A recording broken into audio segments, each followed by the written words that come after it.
जहां भारत के पास 4059 टैंक हैं। इन टैंकों में T-72 और T-90 जैसे घातक टैंक शामिल हैं। वहीं पाकिस्तान के पास सिर्फ 2461 टैंक ही हैं। भारत पाकिस्तान की सीमा हमेशा से सुलगती रही है। ऐसे में सिर्फ एक चिंगारी से इन दोनों सेनाओं के हथियार एक दूसरे की तरफ मुंह मोड़ देंगे। अब बात करते हैं वायुसेना की। भारतीय वायुसेना दुनिया की चौथी सबसे बड़ी और मजबूत वायुसेना है। भारतीय वायुसेना के पास हैं सुखोई, MiG-19, MiG-23, MiG-21 और मिराज 2000 जैसे अत्याधुनिक लड़ाकू जहाज। वहीं पाकिस्तान के पास अमेरिकी F-16 और फ्रांस के बने JF-17 थंडर जैसे जहाज ही हैं। इसमें से भी ज्यादातर जहाज लड़ाई के हालत में नहीं है।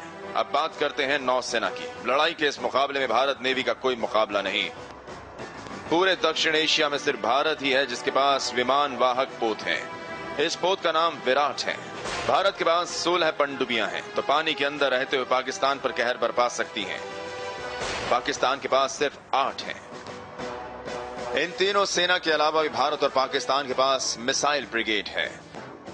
इन दोनों देशों के पास इतनी तादाद में मिसाइल हैं कि वो एक दूसरे के देशों को कई बार तबाह कर सकते हैं। भारत के पास पृथ्वी, अग्नि, नाग, आकाश, शस्त्र, ब्रह्मोस जैसे आधुनिक मिसाइल हैं। अग्नि और पृथ्वी दो ऐसे मिसाइल हैं जिन पर परमाणु हथियार भी लगाए जा सकते हैं। भारतीय मिसाइल की मारक क्षमता पाकिस्तान की सरहद से कहीं आगे है। वहीं पाकिस्तान के पास भी हत्व श्रेणी के मिसाइल हैं जिसमें गौरी और शाहीन मिसाइल सबसे घातक माने जाते हैं। ये दोनों ही मिसाइल न सिर्फ परमाणु बम ले जाने में सक्षम हैं, बल्कि भारत के किसी भी राज्य तक इन मिसाइलों की पहुंच है। भारत की फौजों के सामने पाकिस्तान कहीं नहीं ठहरता है। पाकिस्तान की तीनों फौजें और उसके आतंकवादी मिलकर भी एक हफ्ते से ज्यादा हमारा मुकाबला नहीं कर सकते। पाकिस्तान को भारत का इतना खौफ है कि उसने अपनी आर्मी की 9 में 7 कोर हमारे बॉर्डर पर ही तैनात कर रखी हैं। पाकिस्तान आर्मी के पास 9 कोर हैं, जिनमें 2 कोर हर वक्त नॉर्थ वेस्ट फ्रंटियर पर तैनात रहती हैं।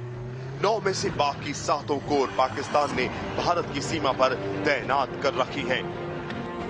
पाकिस्तान की भारत सीमा पर मौजूद आर्मी बेस इस तरह से हैं। कोर 1 मंगला में, कोर 2 मुल्तान में, कोर 4 लाहौर में, कोर 5 कराची में, कोर 10 रावलपिंडी में, कोर 30 गुजरावाला में, कोर 31 बहावलपुर में। एक कोर के अंदर 3 इन्फेंट्री डिवीजन और कई आर्मर्ड डिवीजन होती हैं। इसमें 2 से 3 आर्म्ड ब्रिगेड होती हैं, 2 से 3 आर्टिलरी डिवीजन और लगभग इतनी ही एयर डिफेंस की ब्रिगेड होती हैं। इसके अलावा हर कोर में 2 से 3 फ्लाइट पेट्रोल डिवीजन होती हैं। पाकिस्तान की हर कोर में 45,000 से लेकर 50। आइए अब आपको दिखाते हैं कि पाकिस्तान में कहां-कहां पर आतंकवादी कैंप है और अगर भारत हमला करता है तो उसका पहला निशाना, अगर पाकिस्तान की सरकत के बाद भारत हमला करता है उसका पहला निशाना यही आतंकवादी कैंप होंगे। आज हम आपको दिखाएंगे कहां-कहां से चलाए जा रहे हैं लश्कर के आतंकवादी कैंप। कहां दी जा रही है आतंकवादियों को हिंदुस्तान पर हमलों की ट्रेनिंग। इंडिया टीवी को मिली जानकारी के मुताबिक लश्कर-ए-तैयबा पाक अधिकृत कश्मीर और पाकिस्तान से चला रहा है अपने ट्रेनिंग सेंटर्स।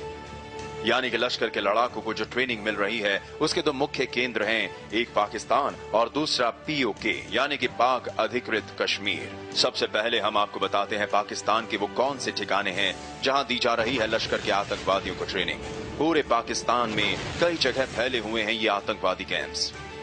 पाकिस्तान के बतल, इस्लामाबाद, अबोताबाद, चकवाल, सियालकोट, सरगोधा, शेखुपुरा, लाहौर के आसपास के इलाकों में लश्कर के 100 से ज्यादा ट्रेनिंग कैंप्स हैं जहां दी जाती है आतंकवाद की युद्ध स्तरीय ट्रेनिंग। यहाँ जो ट्रेनिंग आतंकवादियों को दी जाती है वो किसी भी रूप में सेना के नौजवानों को मिलने वाली ट्रेनिंग से कम नहीं होती। उसी तरह पूर्वी पाकिस्तान के ओघी, पेशावर, इसा खेल में भी चल रहे हैं लश्कर के 150 से ज्यादा ट्रेनिंग कैंप जहां दी जा रही है लश्कर के लड़ाकों को पूरे हिंदुस्तान में तबाही फैलाने की ट्रेनिंग। पाकिस्तान में लश्कर के 2000 से भी ज्यादा ऑफिस हैं जहां आतंकवादी कैंप के लिए लड़कों की भर्ती की जाती है। तो अगर पाकिस्तान भारत पर युद्ध थोपता है तो भारत सबसे पहले इन्हीं आतंकवादी ठिकानों को निशाना बनाएगा। ब्रेकिंग न्यूज में अब हम आपको बताएंगे क्यों पाकिस्तानी सेना में 1000 सैनिकों को बांटी गई बारूद की जैकेट,